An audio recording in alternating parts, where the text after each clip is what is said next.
বালুকগাড়ি পাকুড়িয়া যুব সমাজের উদ্যোগে আয়োজিত দিনের বেলার বিশাল তাফসীরুল কোরআন মাহফিলের মোহতারাম সভাপতি, পাত্র এলাকার বিশিষ্ট ব্যক্তিত্ব, সিনিয়র সহকারী শিক্ষক কোতোয়ালিবাগ উচ্চ বিদ্যালয় জনাব আলহাজ হাফিজুর রহমান সাহেব, উপস্থিত সহসভাপতি আলহাজ আবুল কালাম আজাদ এবং ইতিপূর্বেই যিনি কথা বলেছেন বিশেষ অতিথিদের মধ্য থেকে সাবেক উপজেলা চেয়ারম্যান পাঁচবিবি জয়পুরহাট জনাব প্রভাষক মোস্তাফিজুর রহমান, ইতিপূর্বে যিনি কথা বলে আপনাদেরকে ধন্য করেছেন, জননন্দিত নেতা, আগামী বাংলাদেশ জাতীয় সংসদ নির্বাচনের জয়পুরহাট এক আসনের সম্ভাব্য এমপি পদপ্রার্থী, মাজলুম সংগঠন শহীদি কাফেলা বাংলাদেশ জামাত ইসলামীর জয়পুর জেলাহাট শাখার সংগ্রামী আমির জনাব ডাক্তার মোহাম্মদ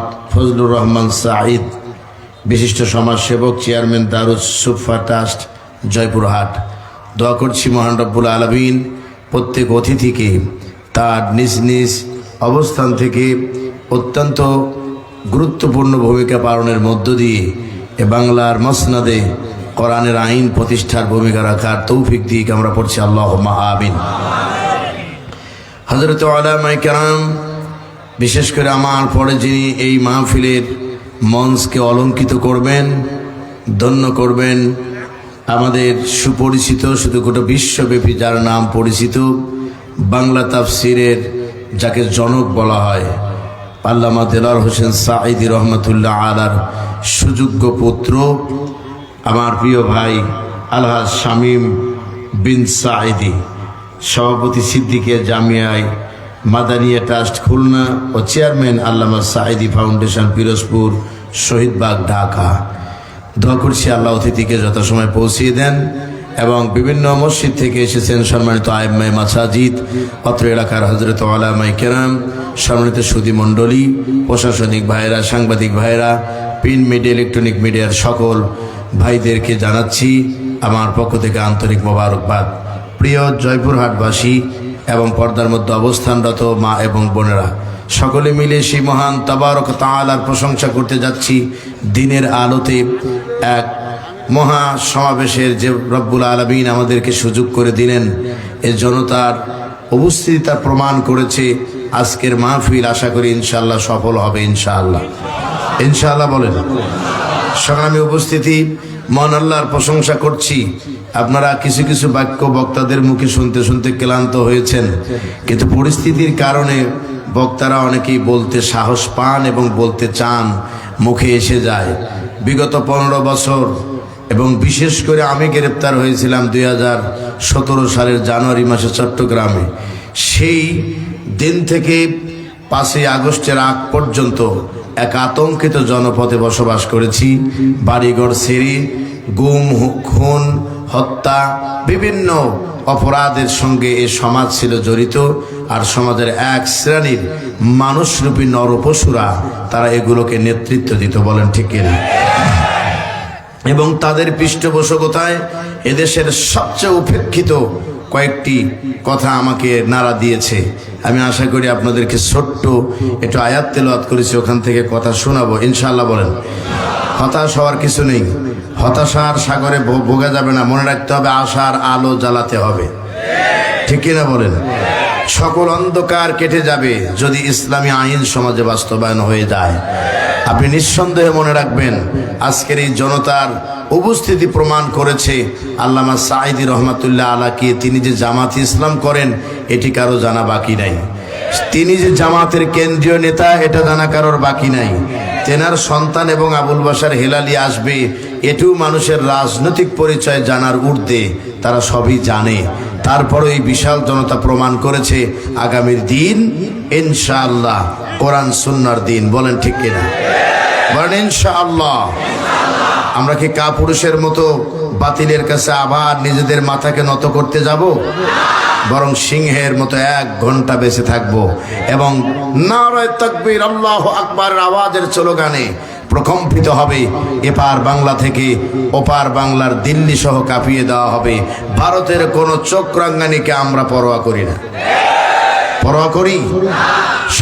সংগ্রামিত উপস্থিত ভাইরা, আমি এই পিছনে যারা আছেন তাদেরকে বলবো, এমনি আমি মানুষকে সময় দিয়ে খুশি করতে পারি না, তারপরে আজকে বাধা একটা টাইমে কথা বলতে হবে, একটু সময় লস হয়ে গেছে, আপনারা কষ্টও পেয়েছেন, এবং তারপরেও আমি এটি আশা করিনি যে আপনাদের সংগ্রামী জেলা আমির বক্তব্য দিচ্ছেন, সেখানে আপনারা হাত উঁচু করেছেন, এটি আমার কাছে খুবই কষ্ট লেগেছে। আমি আগেই বলে ফেললাম, এটি আপনাদের উচিত হয়নি। যার যার অবস্থান থেকে ইস্তেগফার করবেন, তিনি আমাদের রাহবার, তিনি আমাদের দায়িত্বশীল। সুতরাং এর উপরে আর কোনো কথা থাকতে পারে না। আপনারা সকলেই হয়তো মানুষ আবেগ, যে একটু পরে চলে যাবেন হেলাল হিসাব, তারপরে তো অন্য বক্তা আসবে, তাহলে কি শুনলাম, এই তো হলো আপনাদের চিন্তা, ঠিক কিনা বলেন? তো ঠিক আছে, সবই রাইট, তবে আপনার মনে রাখবেন যারা আয়োজন করেন এনারা সবচেয়ে বড় বিপাকে পড়ে যান। কাকে কখন দিবেন, কিভাবে দিবেন, বিপদে পড়ে যান তেনারা। তো যাই হোক, অল্প কথার মধ্য দিয়ে মূল কথা আমি বলে ফেলবো ইনশাআল্লাহ। বলেন, পিছন থেকে কেউ কোনো কথা বলবেন না। আমার বিগত 8 বছর 9 বছরে আতঙ্কিত যে 9টা বছর ছিল, সেই 9 বছরে আমি জীবনে কোনোদিন কোনো মাহফিলে শান্তি মতো কথা বলতে পারিনি। আমি মঞ্চে উঠলেই পুলিশের গাড়ি আসতো, ডিবি আসতো, এই গাড়ি নিয়ে যেত, এই নাম্বার নিয়ে যেত, আর মাহফিল কমিটি কানের কাছে এসে বলতো, হুজুর মামারা এসেছে, আপনি এখন বাইক নিয়ে কি করবেন আপনি ভালো করে বোঝেন। কথা কি বুঝতে পারছেন? কানের কাছেও কেউ কথা বলবেন না, কারো কোনো প্রয়োজন থাকলে আপনি নেমে যান। আপনি কোরআনের মাহফিলে এতটা নিজেকে উদাসীন ভাববেন না যে কোরআনের মাহফিলে হাজার হাজার মানুষ তাকিয়ে আছে, আর সেই মাহফিলে আপনি মঞ্চে কথা বলতে পারবেন না। বলেন ঠিক কিনা? এটি বন্ধ করতে হবে একেবারেই। আমরা দিনে প্রোগ্রাম করছি, এর জন্য না বোঝা যায়, মন থাকবে তো ইনশাআল্লাহ। সুতরাং প্রশংসা সে আল্লাহ তাআলার করছি, যিনি 5ই আগস্টের পরেই বৈষম্য বিরোধী ছাত্র আন্দোলনের রক্ত এবং ত্যাগের বিনিময়ে তিনি আমাদের দিয়েছেন এক বাক স্বাধীনতা প্রকাশ করার এক বাংলাদেশ। আজ জামাতে ইসলামের কেন্দ্রীয় নেতারা পাশে বসে বক্তব্য দিবে, অতিথি তাদের নাম থাকবে, আর সেই মাহফিল বাংলাদেশে হবে 5ই আগস্টের আগে। ভেবে দেখেন তো, এটা কি স্বপ্ন কল্পনা করতে পেরেছেন? আমরা মাহফিল করেছি, ড্রাইভারকে অনেক সময় বলেছি এটা 5 বিবি থানা, উদাহরণ, এটা 5 বিবি থানা তো তুমি চলে যাও সেই আক্কেলপুরে। তো কেন স্যার আপনি যাবেন কি? তুই আক্কেলপুরে আগে আক্কেল খা, তারপরে আমি দেখতেছি। তার কারণ রাত্রের অন্ধকারে, মধ্যরাত্রে আর কেউ যদি আমাদের না জ্বালাতো, এ ধরনের মানুষরূপী নরপিশাচরা আলেমদেরকে অত্যাচার করতো। বলেন ঠিক কিনা? কোরআনের হক কথা তারা বলতে দিত না। মসজিদগুলো দখল করে নিয়েছে, এবং এই দখলকৃত মসজিদে ইমামদের ঈমান হারানো যত ষড়যন্ত্র তারা করেছে, মানে ইমামদেরও হক কথা বলতে দেয় নাই, দিলে তাদের চাকরি চলে গেছে। মাদ্রাসার ফাজিল মাদ্রাসা, আলিম মাদ্রাসা, কামিল মাদ্রাসা, এমনি প্রাইভেট মাদ্রাসা, সব মাদ্রাসা তারা দখলে নিয়ে তারা ধর্মকে অপব্যবহার করেছে, করে সেখান থেকে আলেমদের দিয়ে বুঝিয়েছে, দেখেন আমরাও কম পারি না, আমাদের সাথে হুজুররা আছে, ঠিক কিনা বলেন? কিন্তু পরিশেষে তাদের অবস্থান কি তারা ধরে রাখতে পেরেছে? পারে নাই। এ সুযোগ কে করে দিয়েছেন? তার প্রশংসা দরকার আছে না নাই? এটা আলহামদুলিল্লাহ বলা যাবে? অন্তর থেকে বলেন আলহামদুলিল্লাহ। পড়ুন সবাই, রব্বানা লাকাল হামদ হামদান কাসীরান তাইয়্যিবান মুবারাকান ফীহি।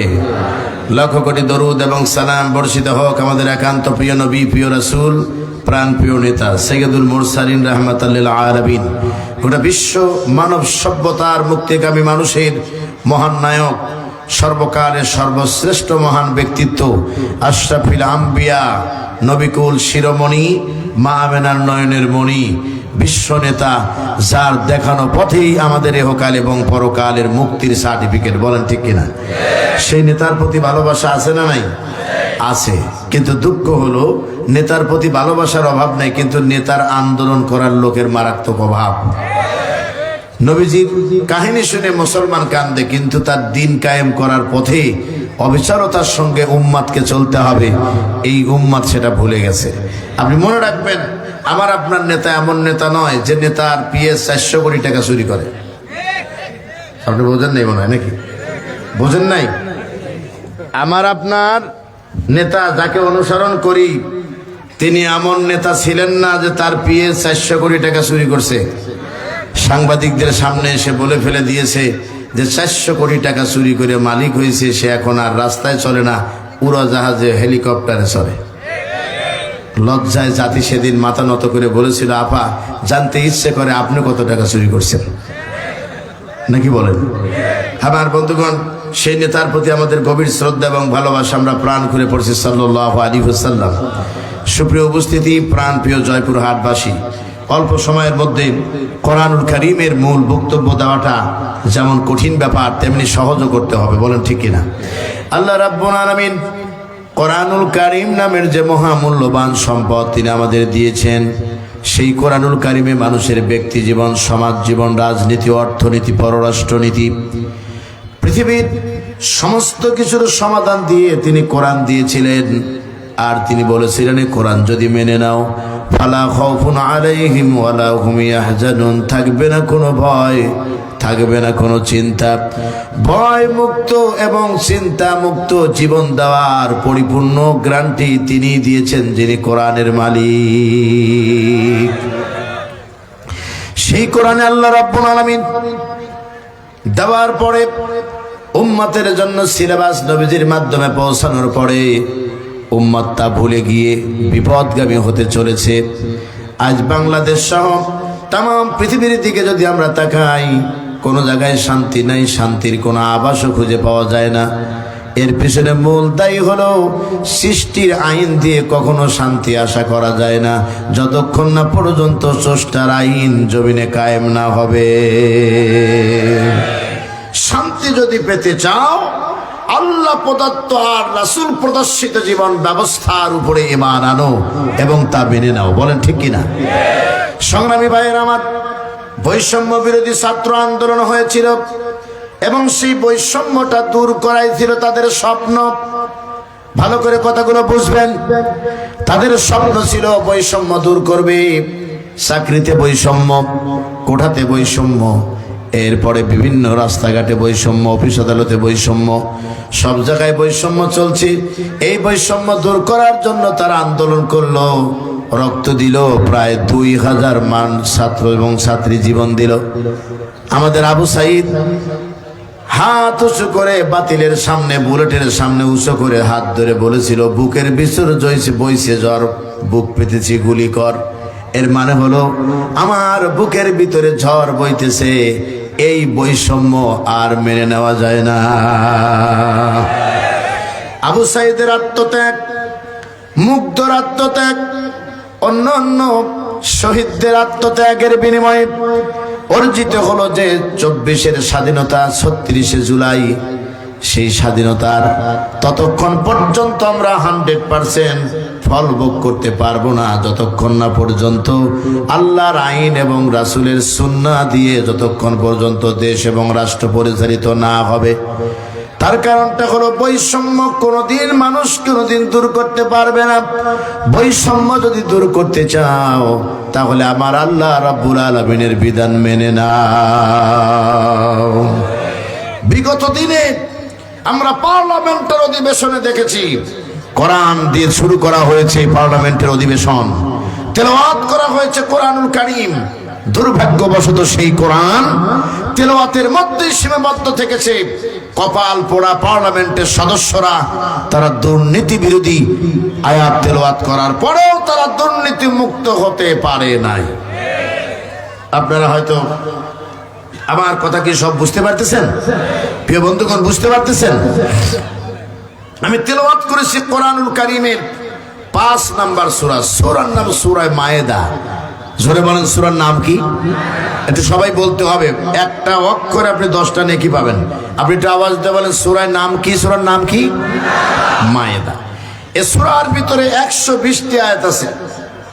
114 নাম্বার আয়াতের অংশ থেকে এই সূরার নাম মায়েদা নামকরণ করা হয়েছে, যার বাংলা অর্থ হলো প্রাচুর্য। তার বাংলা অর্থ কি? প্রাচুর্য। আগামীকাল যদি কেউ প্রশ্ন করে, প্রোগ্রাম শেষে যদি কেউ জিজ্ঞাসা করে, ঢাকা থেকে হেলালি সাহেব এসে কি আলোচনা করলেন, আপনি তখন বলবেন প্রাচুর্য সূরা থেকে আলোচনা করেছেন। সুবহানাল্লাহ। আমার বন্ধুগণ, সেই সূরার 120টি আয়াতের মধ্য থেকে ছোট্ট 2টা আয়াত আমি তেলাওয়াত করেছি। 9 এবং 10 নম্বর আয়াত। সেখান থেকেই আমি আপনাদের সামান্য কিছু ব্যাখ্যা করার সুযোগ পাবো বলেই আমি দৃঢ়ভাবে বিশ্বাস করি। আপনারা কি কষ্ট পাচ্ছেন? চিল্লাবেন, কষ্ট পাচ্ছেন? আপনারা বাড়িতে গিয়ে আয়াতটি আরো বেশি করে পড়বেন এবং তাফসীরটা ভালো করে দেখবেন, যেহেতু আমি সংক্ষেপে বলবো। আল্লাহ পাক সেখানে বলতেছেন ওয়াদাল্লাহুল লাযিনা আমানু ওয়া আমিলুস সালিহাত। আল্লাহ পাক বলছেন তিনি ওয়াদা করেছেন যারা ঈমান আনয়ন করবে আর যারা কি নেক কাজ করবে। ভালো করে বুঝেন, কাজ কয়টা দিলেন তিনি? 2টা। একটা হলো ঈমান আনবে, তার সাথে সাথে নেক আমলও করবেন। তিনি তাদেরকে 2টি পুরস্কারে ভূষিত করবেন। 1 নাম্বার পুরস্কার হলো আল্লাহ পাক ডেকে বলছেন লাহুম মাগফিরা, আল্লাহ পাক তাদের গুনাহগুলি মাফ করে দিবেন। সুবহানাল্লাহ বলেন। আর 2 নাম্বার হলো আজরুন আযীম, তিনি তাদেরকে মহা সফলতা দান করবেন। সেই সফলতার নাম হলো জান্নাতুল ফেরদাউস। সিল্লাবান আল্লাহু আকবার। 2 নম্বর আয়াতের অর্থ হলো আল্লাযীনা কাফারু ওয়া কাযযাবু বিআয়াতিনা। আল্লাহ পাক বলছেন যারা কিনা কুফরির পথ অবলম্বন করেছে এবং আমার আয়াতসমূহকে মিথ্যা প্রতিপন্ন করেছে, এদের স্থান হলো উলাইকা আসহাবুল জাহিম, তারা জাহিম নামক জাহান্নামে যাবে। সিল্লায় বলেন নাউযুবিল্লাহ। প্রিয় বন্ধুগণ, কোরআনুল কারীমের মাহফিলে বসে থেকে আল্লামা দেলোয়ার হোসেন সাঈদী রাহমাতুল্লাহ আলাইহির 2য় পুত্র আগমন করবেন। আলহামদুলিল্লাহ বলেন। আমরা তাকে দেখব, কিন্তু আল্লামা সাঈদীর কিছু কথা আমার মনে পড়তেছে, যা বলতে গেলে আমার হৃদয় কাঁপতেছে। আমরা সারা বাংলাদেশে তাফসীর মাহফিলে কথা বলি, মানুষ আমাদেরকে বলে আপনাদের কণ্ঠ সাঈদী সাহেবের সঙ্গে মিশে যায়, কিন্তু আমরা বলেছি না, সাঈদী সাহেবের ওয়াজ শোনার মতো জ্ঞান বা যোগ্যতা আজও আমার মতো আবুল বাশার হেলালির জন্ম নেয় নেই। আল্লাহু আকবার বলেন। সাঈদী তিনি সাঈদী, তার শূন্যতা পূর্ণ করবেন। বাংলাদেশে এমন কোন মুফাসসির আজও জন্ম নেয় নাই যারা তার কথা বিক্রি করে, যারা সংগঠনকে ব্যবহার করে, যারা ডিমান্ড করে, যারা ওয়াজ নসিহত করে বেড়াচ্ছে, আদতে তারা দান্দাবাজ। চিল্লায় বলেন ঠিক কিনা? আদতে তারা কি বাজ?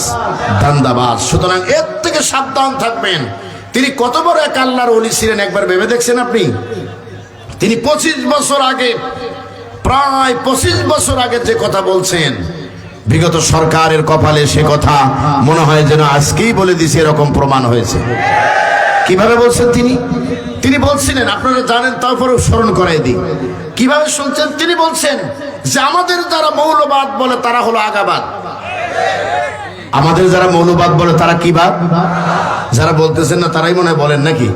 তাই একটু উত্তর দেন না কেন? যারা আমাদেরকে মৌলবাদ বলে তারা হলো আগাবাদ। আগা হলো উপরে, মূল হলো নিচে।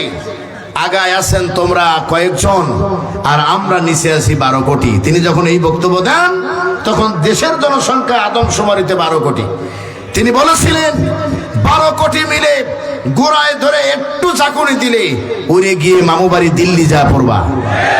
সত্যি সত্যি অন্য কোনো দেশে যায় নাই, মামু বাড়ি দিল্লি চলে গেছে। তবে অবাক করা বিষয় হলো ওমান আরাদা আন যিকরি ফাইন্না লাহু মাঈশাতান দানকা ওয়া নাহশুরুহু ইয়াওমাল কিয়ামাতি আমা। বলো আল্লাহু আকবার। আল্লাহ পাক বলছেন যারা কিনা তার জিকির থেকে তথা কোরআন থেকে যারা মুখ ফিরিয়ে নিবে, আল্লাহ পাক তাদেরকে 2টি আযাবে গ্রেফতার করবেন। 1 নাম্বার, দুনিয়াতে তাদের জীবনকে আল্লাহ পাক সংকীর্ণ করে দিবেন। এত দাপট, এত আত্মগর্ব, এত অহংকার, এত বিলাসিতা, কথায় কথায় শুধু খেলা হবে। কথা বলেন না কেন? লজ্জা লাগে? লজ্জা লাগে? খেলা হবে। মাখরাজ করে করে বলছিলা খেলা হবে। আজকে খেলোয়াড়রা সব মাঠে আছে, তুমি কই? যাতে জানতে চায় তুমি কই? আমরা খেলতে প্রস্তুত। চিল্লা বলেন ঠিক কিনা? আমার বন্ধুগণ,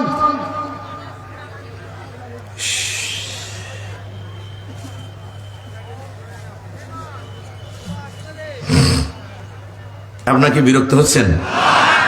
প্রতিদিন এক কাজ তো, এই জন্য আমাদের চোখে এত ঘুম যে কথা বলতে বলতে নিজেই ঘুমের আভা এসে গেছে। ঢাকা থেকে রওনা দিয়েছি, কাল ছিল 2টা প্রোগ্রাম, আজও আপনাদের 2টা প্রোগ্রাম নিয়ে আমি 3টা প্রোগ্রামে জয়পুরহাটে এসেছি। আজকে এখানে দিনে করে রাত্রে কালাইতে, আগামীকাল সদরে। আলহামদুলিল্লাহ।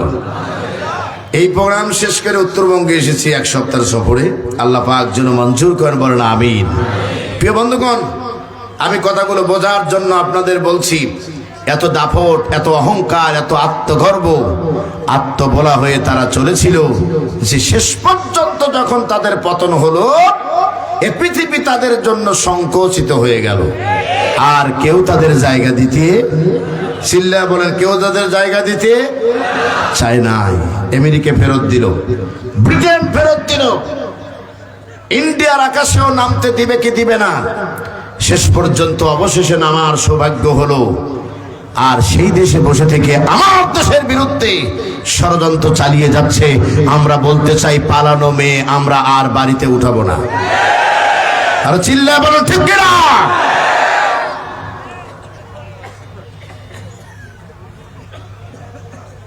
নিষিদ্ধ সংগঠন, সন্ত্রাসী সংগঠন ইসকনকে খেপায় দিয়া আমার দেশের সোনার ছেলে সাইফুল ইসলাম আলিফকে গলা কেটে হত্যা করলো হিন্দুরা। এর গভীর ষড়যন্ত্রের অংশ কি আপনি জানেন? আপনি তো নামাজ পড়তেছেন, শুধু আপনি তো নামাজ পড়তেছেন। কে দিছে গোল টুপি, কে দিছে চক্কা টুপি, এই নিয়ে ফতুয়া বাজে ব্যস্ত আছেন। কিন্তু দেশ গভীর সংকটের দিকে দাপিত হচ্ছে, এটিকে আপনি জানেন? ওদের মাথা খারাপ হয়ে গেছে, ওদের মাথা খারাপ হয়ে গেছে। ওরা চায় না বাংলাদেশ কখনো মাথা উঁচু করে দাঁড়াক। ওরা চায় যে আমরা গোলামীর জিঞ্জিরে বসবাস করি। আমরা গোলামীর জিঞ্জিরে বসবাস আর করব না। ডক্টর ইউনূসকে বলতে চাই, আজকে জাতির সামনে আমরা ওপেন বলছি, আপনি বেশি চিন্তা করবেন না আমাদের অস্ত্র আছে কি নাই, এ চিন্তা আপনি করবেন না। আমাদের গোলা বারুদ আছে কি নাই, এ চিন্তা করবেন না।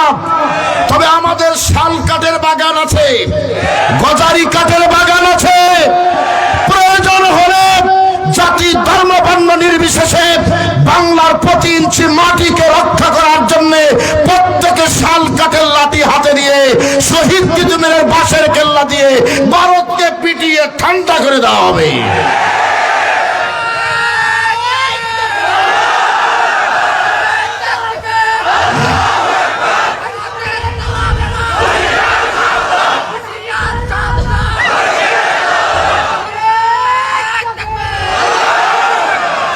স্লোগান হয়েছে, প্রিয় বন্ধুগণ, স্লোগান হয়েছে, কোনো দুঃখ নেই, তবে স্লোগান সংশোধন করতে হবে। আমরা দীর্ঘ স্বাধীনতার 50 বছরের ঊর্ধ্বে পেরিয়ে গেছে। আমরা বাংলার মসনদে কোরআনের আইন কায়েম করতে পারি নাই। স্লোগান দিয়েছি, আল কোরআনের আলো ঘরে ঘরে জ্বলো। এই স্লোগান এখন বন্ধ। এখন স্লোগান হবে আল কোরআনের আলো। বলেন কোথায় জ্বলো? সংসদে জ্বলো। আর বাইরে জ্বালাতে চাই না, এমন জায়গায় জ্বালাতে চাই যাতে আমরা উন্নয়ন করে দেশ থেকে রাতের আধারে পালাতে না হয়। আমরা সেই রাজনীতি করি, বলেন ঠিক কিনা? কথায় কথায় মৌলবাদ, মৌলবাদ, মৌলবাদ, মৌলবাদ, মৌলবাদ, মৌলবাদ, খালি জিকির আর জিকির, জিকির আর জিকির। এখন শাহরিয়ার কবির কোথায়? মুরগি বিক্রি করো না। এদেশের মানুষকে অস্থিতিশীল পরিবেশ সৃষ্টি করার জন্য তুমি আর তোমার ভাই মিলে একসঙ্গে বলো মানুষ নাকি বানর থেকে এসেছে।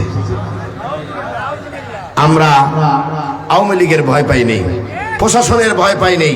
আমরা বক্তা যারা জীবন বাজি রেখে কথা বলেছি, আমরা বলেছি আমরা আল্লাহর পক্ষ থেকে মা বাবার মিলনের কারণে আল্লাহ পাক পৃথিবীর মুখ আমাদেরকে দেখিয়েছেন। যদি বানর থেকে জন্মে থাকে তাহলে শাহরিয়ার কবির আর জাফরুল্লাহ জন্মেছে। কথা বলেন ঠিক কিনা? এখন তারা কোথায়? এখন জেলখানাতে আছে, জেলের গাড়ি হাতে নিয়ে ঘুরতেছে, হ্যান্ডকাপ লাগাতে দেয় না, আমাদের মান চলে যেতে পারে। আইয়াম তো অবাক, এদেশের কত বড় বড় আলেমদেরকে ডান্ডা বেরি পড়াইছাও, ভুলে গেছাও নাকি? কথা কর না কেন? ভুলে গেছো? কত মানুষকে ডান্ডা বেরি পড়িয়েছ, কত মায়ের বুক খালি করেছো, ভুলে গেছো? পিজন ভ্যান থেকে নামানো হচ্ছে শাহরিয়ার কবিরকে, মুখটা মলিন হয়ে গেছে, হাতে আছে একটা লাঠি। ছেলেরা সুন্দর একটা গান লাগাই দিছে সেখানে, গানটা কলি কি একটু বলবো আমি? না থাক, আবার আপনারা রাগ করতে পারেন। হো আমার জেল হবে না ফাঁসি হবে গো, আমার উকিলে তো কইল না, ম্যাজিস্ট্রেট শামসুল হক জামিন দিল না। ঘুরতে থাকো। এই আল্লামা সাঈদীর বিচারের রায় ঘোষণা করে নিজেকে গর্বিত মনে করেছিল কালামানিক। 5ই আগস্টের পরে পালাইতে গেলেন, জয়ন্তপুর বর্ডারে ধরা হলো।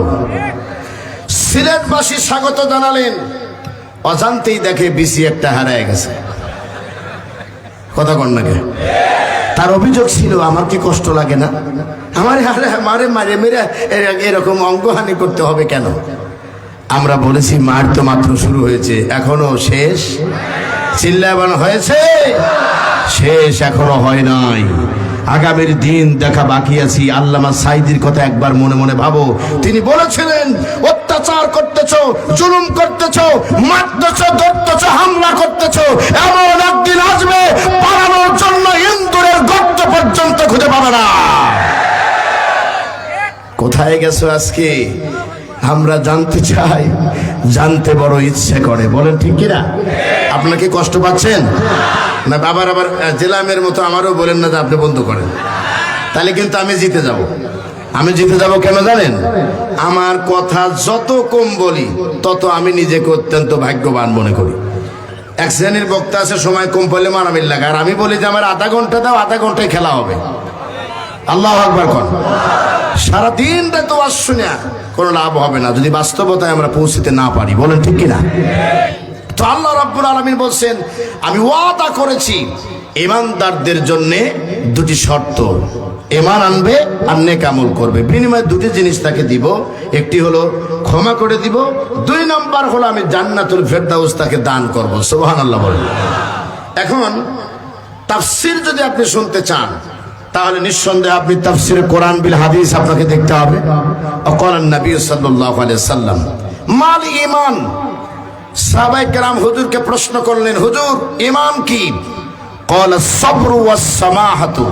নবীজি বললেন, ঈমান হলো ধৈর্যশীলতা এবং সামাহাত হলো দানশীলতা।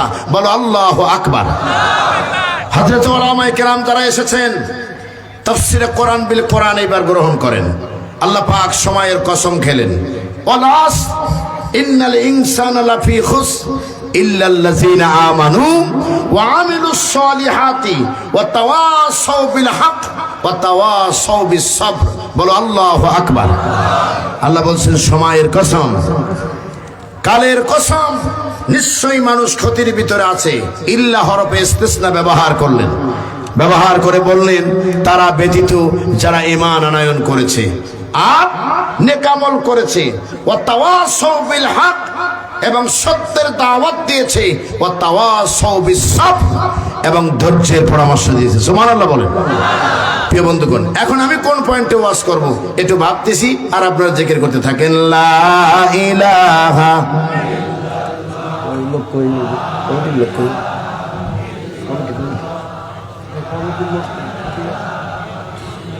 এটা আসেন একজন, কয়টা শেষ করবো আমি?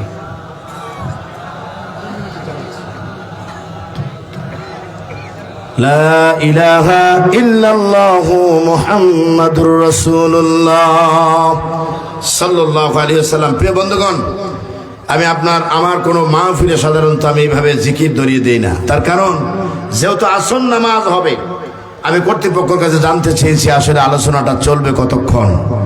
সেই সময়ের 1 মিনিট আগে আমি মাহফিল শেষ করে দিব। কথা কি বুঝতে পারছেন? আমরা চাই আসর নামাজের গুরুত্ব আল্লাহ পাক দিয়েছেন, যথাসময়ে নামাজ আদায় করতে হবে, এটি হলো ফরজ ইবাদত। বলেন ঠিক কিনা? প্রিয় বন্ধুগণ, আমরা আমাদের ব্যাখ্যায় চলে যাচ্ছি, ওনারা ওনাদের কথা আমাদেরকে জানিয়ে দিবেন। আমি যদি আর কিছু সময় কথা বলি আপনারা কি রাগ করবেন? ইনশাআল্লাহ বলেন। আমি একটা জিনিস লক্ষ্য করতেছি, যেটি আমার কাছে সবচেয়ে বড় খারাপ লাগতেছে, এত বিশাল জনতার মধ্যে মাঝখান থেকে একজন উঠে মানুষের ঘাড়ের উপরে পা দিয়ে চলে যাচ্ছেন।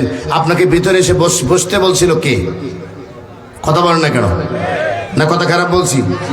একটা লোক উঠে আপনি এতগুলো মানুষের ঘাড়ের উপরে পা দিয়ে চলে যাচ্ছেন, আর দুই সাইডে শত শত মানুষ দাঁড়িয়ে আছে, তারা বসার জায়গা পাচ্ছে না। আপনি নিজেকে কি মনে করলেন? আপনি কেন উঠে চলে যাচ্ছেন? মেহেরবানি করে আপনি অপেক্ষা করুন। তবে আমার সব ব্যক্তি যে আমার কথা পছন্দ করবে এমনটিও কিন্তু নয়। কথা কন না কেন? এই আপনাদের পার্শ্ববর্তী উত্তরবঙ্গের জেলা লালমনিরহাটে প্রোগ্রাম করলাম।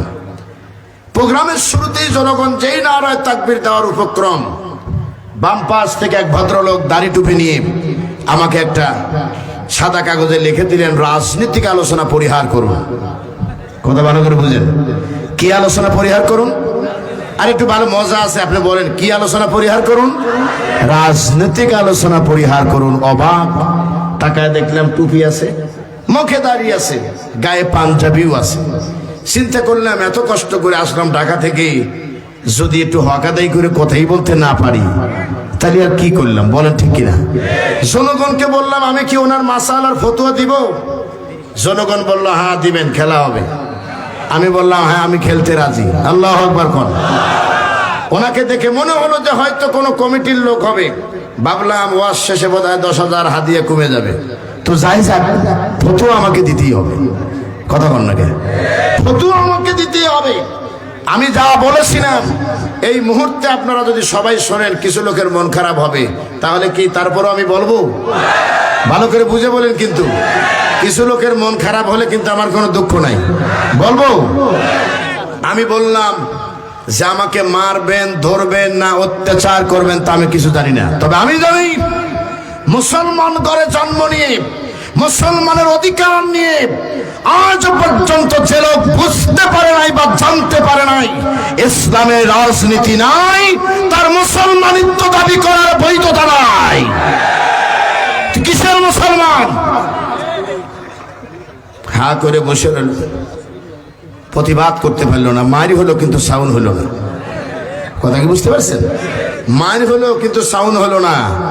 আমি লালমনিবাসীকে বললাম, লালমনিবাসী, আমার এক কথায় তোমাদের মাহফিলের সকল কষ্ট অর্জন হয়ে গেছে। তার কারণ আজ বামপন্থীদের কলজা আগুন লাগিয়ে দিয়েছি। ঠিক কিনা বলেন? আমার দেশের মাটিতে মুখেই বলেন কি 3:45 আলহামদুলিল্লাহ বলেন, তাই তো অনেক সময় পেয়ে গেলেন। এখন বাজে 3:02। আরো এখনো 42 মিনিট সময় আপনারা আমার কাছে পাবেন। আপনারা কি অখুশি হয়েছেন? এটা জেনে নিলাম কেন জানেন? যেমন যান তেমন আজরাইল। ভাবলাম যদি 4:30 হয় তাহলে 4:30 গতিতে আলোচনা চালাবো। যদি 1.5 ঘন্টা হয় 1.5 ঘন্টার গতিতে চলবে, যাতে কোন রকমের কোনো কিছু ব্যাহত না হয়। আলহামদুলিল্লাহ বলেন। তাহলে এবার শুনতে থাকেন। এখানে কিছু লাইকের কথা আছে। যিনি আমাকে দাওয়াত করেছেন তিনি বলেছেন তিনি নাকি বিরামপুরের মাহফিলে শুনেছিলেন হযরতে সুমাইয়ার একটু কথা শুনছিলেন। এছাড়াও ইসলামে সমাজ ব্যবস্থা কায়েম হোক এটি চায় না কারা, সে কথাও নাকি সেখানে আমি বলছিলাম। আদৌ আমি কতটুকু বলতে পারবো এখন তা জানি না, তবে আমরা আলোচনা চালিয়ে যাচ্ছি ইনশাআল্লাহ। বলেন আমার বন্ধুগণ, আল্লাহ রাব্বুল আলামিনের হাবিব হাদিস থেকে 2টি হাদিস আমরা তেলাওয়াত করেছি, সেখান থেকে আমরা অর্থগুলো জেনে ফেলেছি। মানবতার নবী বলেছেন ঈমান হলো ধৈর্য এবং দানশীলতা, এবং ধৈর্যের বিষয় নিয়ে ঈমানের বিষয়ে ব্যাখ্যা আমরা করতে চাই। আল্লাহ পাক ডেকে বলেছেন নবীজি ধৈর্য ধারণ করুন, কেননা ধৈর্যশীলদের থেকে আল্লাহ রাব্বুল আলামিন নিজে থাকেন। বলেন সুবহানাল্লাহ। ইন্নাল্লাহা মা'আস সাবিরিন। পৃথিবীর কারোর সঙ্গে আল্লাহ থাকেন এমনটি তিনি বলেন নাই, কিন্তু ধৈর্যশীলদের সঙ্গে থাকেন এটি তিনি বলেছেন। সুবহানাল্লাহ বলেন। কেননা আল্লাহ রাব্বুল আলামিন ঈমানের যে পথ দিয়েছেন, ঈমানের যে রাস্তা দিয়েছেন, এই রাস্তায় কেবলমাত্র তারাই চলতে পারে যারা ধৈর্যের চরম পরাকাষ্ঠে পরীক্ষা দিতে পারে। ঈমানের পথে অবিচলতার সঙ্গে সামনের দিকে এগিয়ে যাওয়া চারটিখানি কথা নয়। মনে রাখবা মুসলমানেরা, ঈমানের পথে চলতে গেলে, এগিয়ে যেতে গেলে অবশ্যই মানুষকে জানমালের চরম পরীক্ষার সম্মুখীন হতে হয়। পরীক্ষা না দেওয়া পর্যন্ত কেউ কোনোদিন পূর্ণ ঈমানদার হতে পারে না। সাহাবায়ে কেরাম যখন ঈমান আনলেন, মানবতার নবী জনাবে মুহাম্মদুর রাসূলুল্লাহ সাল্লাল্লাহু আলাইহি ওয়াসাল্লামের প্রতি যখন ঈমান আনলেন, গ্রহণ করলেন, স্বীকার করে নিলেন লা ইলাহা ইল্লাল্লাহ ওয়া আন্না মুহাম্মাদুর রাসূলুল্লাহ সাল্লাল্লাহু আলাইহি সাল্লাম যখন স্বীকার করে নিয়েছিলেন, তাদের উপরে জুলুম অত্যাচার চলেছিল এবং তাদের উপরে এমনভাবে অত্যাচার করা হয়েছিল পৃথিবীর ইতিহাসে আজও বিরল। এমন নির্যাতনের মধ্যেও তারা বিপদগামী হয়ে যায় নাই, এমন নির্যাতনের মাঝেও তারা পথহারা হয়ে যায় নাই। তারা দাঁড়িয়ে থেকেছে বাতিলের কাছে, তথাপিও মাথা নত করে নাই। একটি দলের বিরুদ্ধে দীর্ঘ 15টি বছরের ঊর্ধ্বে সময় 90,000-এর ঊর্ধ্বে মামলা দিয়ে অত্যাচার, জুলুম, নির্যাতন, মার দেওয়া বৈধতা বানিয়ে দিয়ে যে অত্যাচার জুলুম করা হয়েছিল, তাতে বাংলাদেশে ইসলামী আন্দোলন নামে কোনো দলই থাকার কথা ছিল না। বলেন ঠিক কিনা? কিন্তু তাতে কি মেরে ধরে কমাতে পেরেছে? চিল্লায় বলেন, কমাতে পেরেছে? আপনারা জানেন যে নির্যাতন কাকে বলে? কত কথা মনে পড়তেছে তার হিসাব ছাড়া, শুধু মুখের কাছে এসে টোকাটুকি করতেছে। আপনারা ঝিনাইদহের এমপি আনারের কথা শুনছেন। আনার হত্যা হলো, সরকার পতনের কয়েক মাস আগে আনারকে কলকাতা নিয়ে হত্যা করা হলো, আপনারা জানেন। কলকাতার সেই হত্যার অনুসন্ধানী রিপোর্ট তৈরি করার জন্য কলকাতা গেল, অন্য কেউ যায় নাই, নেতৃত্বে গেছে আমাদের ডিবি হারুন, যাকে বলা হয় বাতের হোটেলের মালিক। সেই ডিবি হারুন সেখানে গিয়ে টয়লেটের সেফটি ট্যাঙ্ক থেকে বের করলো কি? আনারের কাবাব। এটি অদ্ভুত বিষয়, কিসের কাবাব নিয়ে এসেছে তা আল্লাহই জানে। শেষ পর্যন্ত হারিয়ে গেল, কোথায় গেল আমরা তো আর খুঁজে পেলাম না। কিন্তু আপনি আনারের কথা কেন এই জায়গায় আনলাম? নির্যাতন, নিপীড়ন কাকে বলে? এরপরে এই পথ ছেড়ে না দেওয়া আরো কত ইমানের পরিচয় তা কল্পনা করতে পারবেন না। এই আনার ছিল এক সন্ত্রাস, সে ছিল 1 নাম্বার সন্ত্রাসীদের মাস্টার মাইন্ড। সেই লোক শিবিরের এক নেতাকে গ্রেফতার করলো। ভালো করে বুঝেন, আমি অত্যন্ত শ্রদ্ধা করি, আমি যে দলের কর্মী বা নেতা হই না কেন, আমি প্রত্যেকটা দলের নেতা এবং কর্মীদেরকে তার তার অবস্থান থেকে মানুষ বলে সম্মান করতে জানি। কথা কি বুঝতে পারছেন? তার কারণটা হলো, বিগত সরকারের আমলে কয়েকটি কথা আমাকে ব্যথা দিয়েছে। তার ভিতরে বিরোধী দলীয় নেত্রী ছিলেন বেগম খালেদা জিয়া। তাকে চিকিৎসার নামে যে তাকে গৃহবন্দী করে রাখা হয়েছিল, যা পৃথিবীর ইতিহাসে মেনে নেওয়া যায় না। এটা আমি তার দল করি বা না করি, মানবতার দৃষ্টিতে অবশ্যই এটি একটি অন্যায়মূলক কাজ, তারাও এখন স্বীকার করতেছে। বলেন ঠিক কিনা? দ্বিতীয় নাম্বার হলো, কষ্ট পেয়েছিলাম আল্লামা সাইদিকে যখন 29,000 মহিলাকে ধর্ষণের মামলা দেওয়া হয়েছিল। কত হাজার মহিলা? 29,000 মহিলাকে ধর্ষণের মামলা দেওয়া হলো। তখন আলেম হিসেবে নিজেকে কষ্ট পেয়েছিলাম, এজন্য যে আমি তার প্রতিবাদ করতে পারলাম না। আর একটা জিনিস আমাকে কষ্ট দিয়েছিল, 5ই মে শাপলা চত্বরে কওমি আলেম ওলামার উপরে, নবী প্রেমিক তৌহিদি জনতার উপরে অতি উৎসাহিত কিছু প্রশাসনের লোকের ছত্রছায়ায় রাত্রের অন্ধকারে পাখির মতো গুলি করে মেরে আলেমদের রক্ত সেদিন পাইপ দিয়ে পানি দিয়ে ধুয়ে দেওয়া হয়েছিল। সেদিন আমি আল্লাহর কাছে বলেছিলাম, আল্লাহ, আমার আমল কোনোটা কবুল হয় কিনা জানি না, তবে তোমার কাছে আমার দাবি, মরার আগে হলেও যদি দেখে যেতে পারতাম যে শাপলা চত্বরের হত্যার বিচার হয়েছে, তাহলে নিজেকে শান্তি অন্তরে নিয়ে মরতে পারতাম। আল্লাহর রহমতে দোয়া করবেন, আল্লাহর রহমতে এক্ষেত্রে ইনশাআল্লাহ তৈরি হয়ে গেছে। আগামীর দিনে কাঠগড়ায় দাঁড়িয়ে জবাবদিহি করতে হবে। আরো চিল্লায় বলেন ঠিক কিনা? আলেমদের উপর অত্যাচার হয়েছে, এর বিচার কি আপনারা চান? এই বিচার চাইতে হলে আল্লাহর আইন দিয়ে সমাজ এবং রাষ্ট্র পরিচালনা করতে হবে। মনে রাখতে হবে, মুসলমানেরা দুর্নীতি পরায়ণ কোন নেতা এবং সরকার দিয়ে কখনো ইনসাফ ভিত্তিক বিচার ব্যবস্থা প্রতিষ্ঠা হওয়া সম্ভব নয়। সুতরাং আমি আপনাদের অনুরোধ করব, আগামীর দিন বাংলাদেশের মাটিতে কোরআনের আইন দিয়ে পরিচালিত হোক। আপনারা কি চান? কারা কারা চান একটু হাত উঠায় দেখান। হাত নামান, হাত নামান। স্লোগান দিলে 1 মিনিট 2 মিনিট নষ্ট হয়ে যাবে। আমার বন্ধুগণ, সে কথা বলতেছিলাম, ইমানের প্রতি অবিচলতা নিয়ে শিবিরের নেতাকে গ্রেফতার করা হলো। আর তারে মেরে ফেলে দিবে। এই মর্মে এলাকায় ঢোল পিটে দেওয়া হলো যে তাকে আজকে রাত্রে মেরে ফেলে দিবে।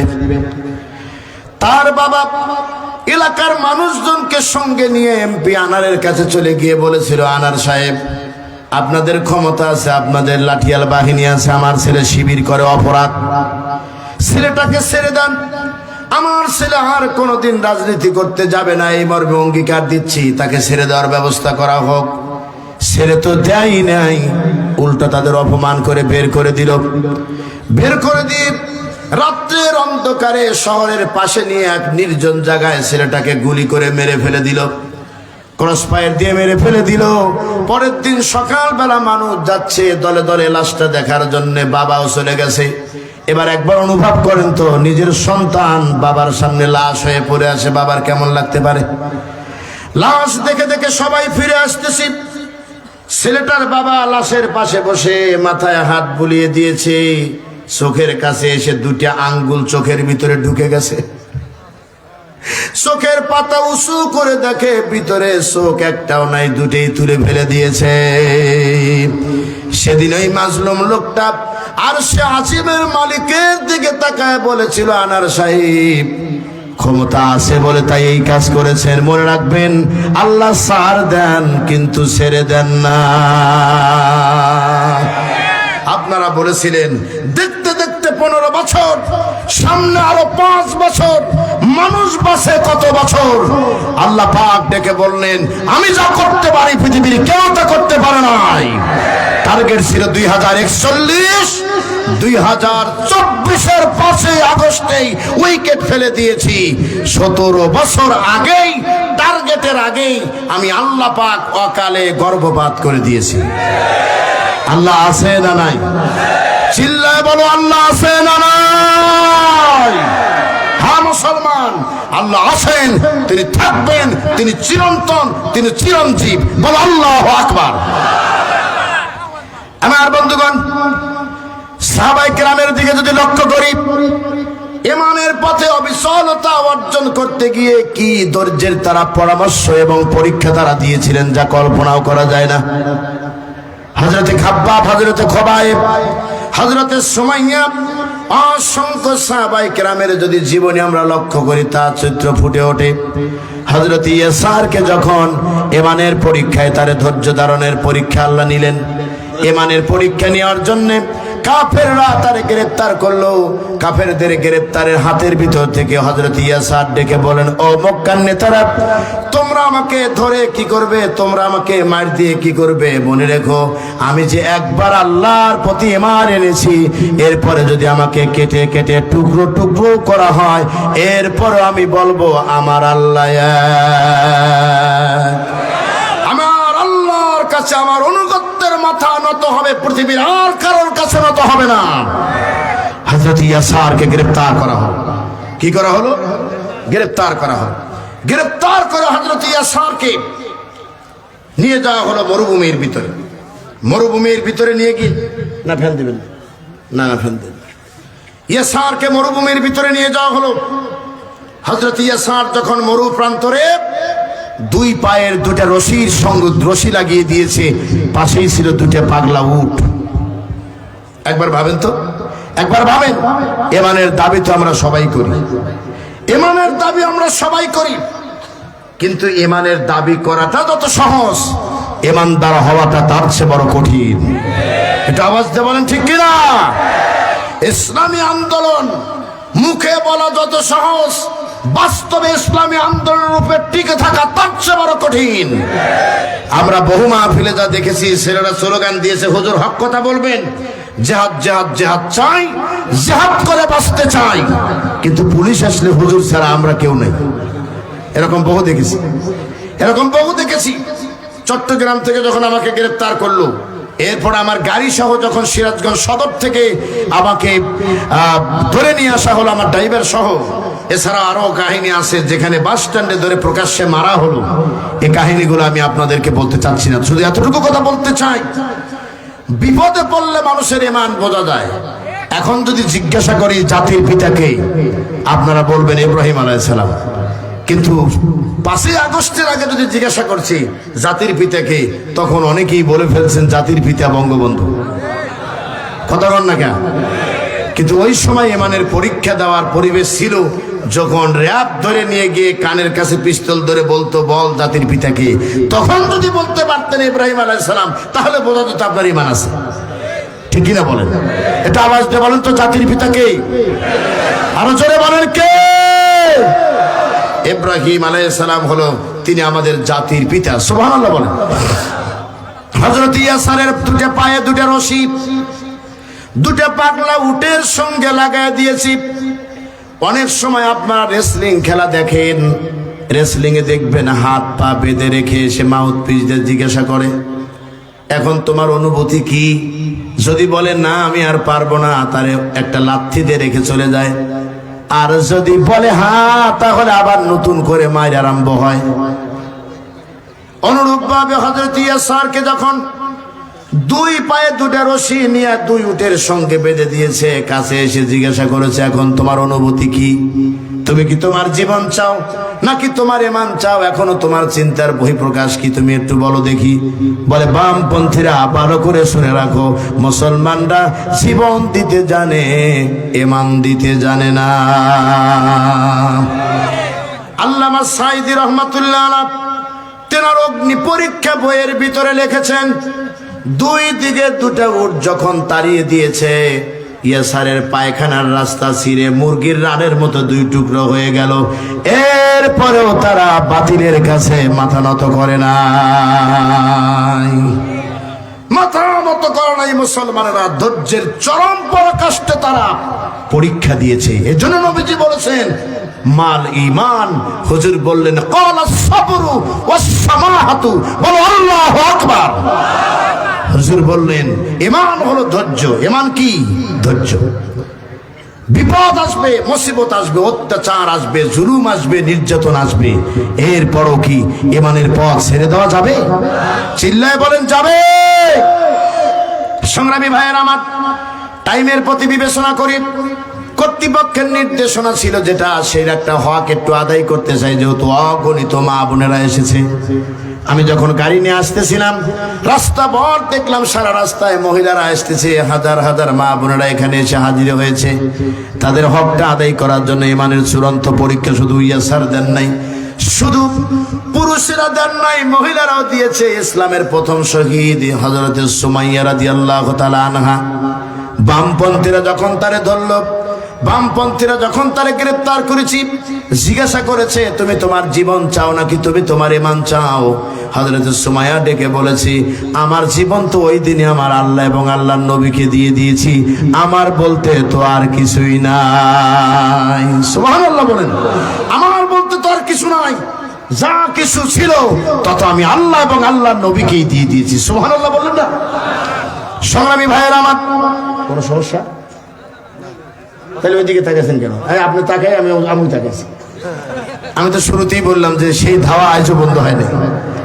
এখনো আমার মনের ভিতরে জাগে যে মোবাইলটা দেখি দেখি কোনো মেসেজ আসলো নাকি। আমার বন্ধুগণ, কথা লম্বা অন্যদিকে করাবেন না। যা কিছু হয়ে যাক, কোনো দুঃখ নাই। আপনারা কি কষ্ট পাচ্ছেন? চিল্লায় বলে কষ্ট পাচ্ছেন?